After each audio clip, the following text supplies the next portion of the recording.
Badan Pengawas Obat dan Makanan atau BPOM belum lama ini berkolaborasi dengan influencer dan konten kreator dalam dialog interaktif kosmetik aman dan berdaya saing.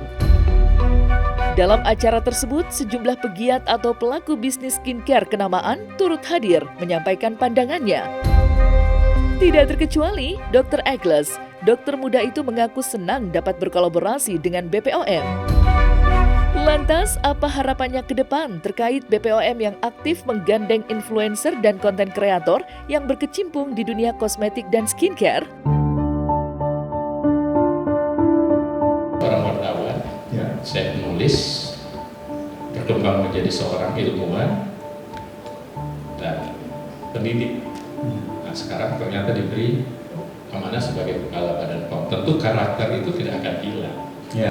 Menyampaikan aspirasi itu, kami mengapresiasi apa yang telah didapatkan ini. Jadi itu kan pola laporan masyarakat itu macam-macam. Pertama, laporan pertama bisa dalam bentuk dia mengkritikan itu masukan.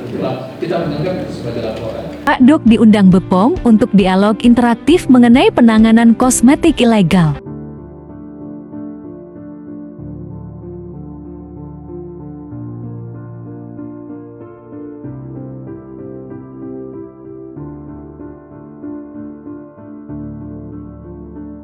Sangat apresiasi dari pribadi saya selaku pebisnis di bidang ini dan juga sekaligus influencer kali ya, karena kan yang diundang ini adalah dialog antara influencer dengan BPOM. Secara pribadi saya sangat mengapresiasi karena kan ini sekarang sama juga digital, jadi perlu adanya kolaborasi yang bagus antara instansi pemerintah dalam hal ini BPOM dengan mungkin para digital creator atau influencer. Kami pelaku bisnis udah lama di sini. Kalau kami mengeluarkan suatu produk itu butuh review yang lama, gitu, yang 6 bulan, kadang sampai setahun, dan kadang-kadang kita butuh Kita butuh review yang cukup lama. Tapi banyak yang dikatakan mungkin curang ya dalam hal mengeluarkan produk-produk yang dianggap atau diduga berbahaya.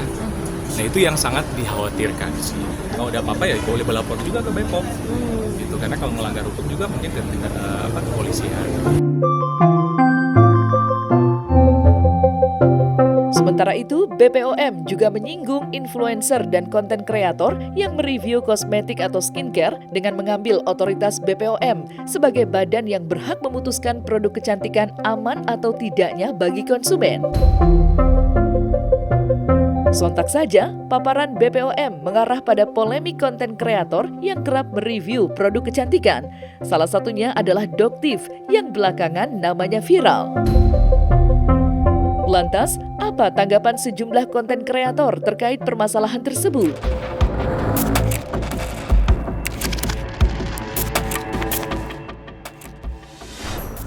POM aja yang bisa mengumumkan, karena kenyataannya aturannya seperti itu.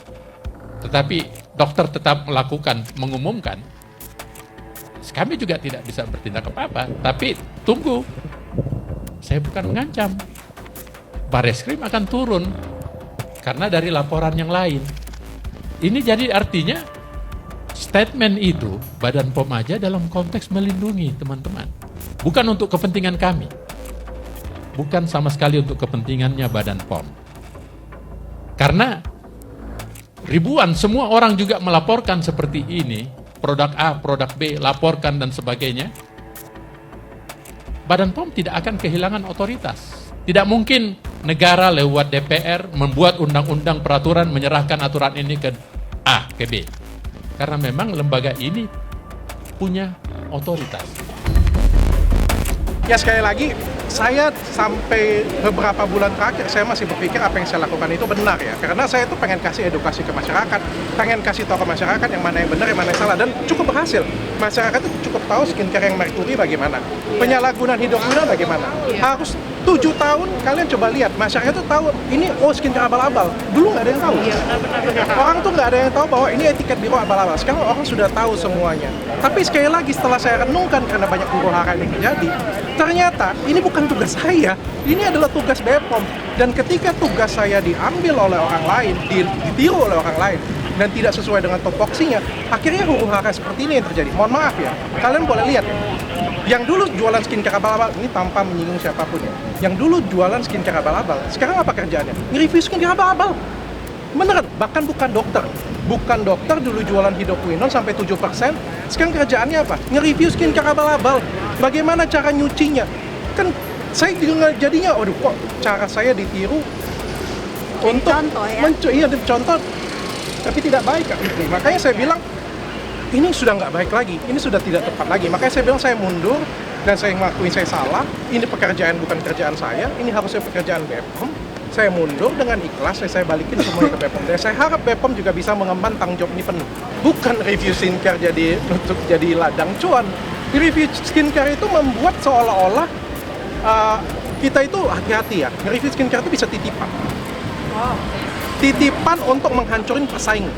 Misalnya nih ya, satu ya, ada pesaing kita yang gede banget di daerah ini. Itu kita bisa hancurkan dari kita review loh. Kita mencari kesalahannya.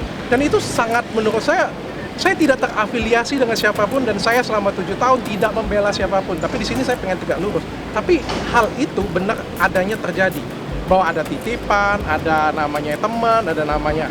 Saya tidak menjurus ke satu orang ya, karena kan ada banyak yang mereview seperti ini punya. Dan sekali lagi menurut saya ini tidak pantas, sudah tidak jelas lagi siapa yang lebih lucu lagi yang review itu dulunya jualan skincare abal-abal. Saya keluar dari sini, saya balikin semuanya ke BPOM. Ya.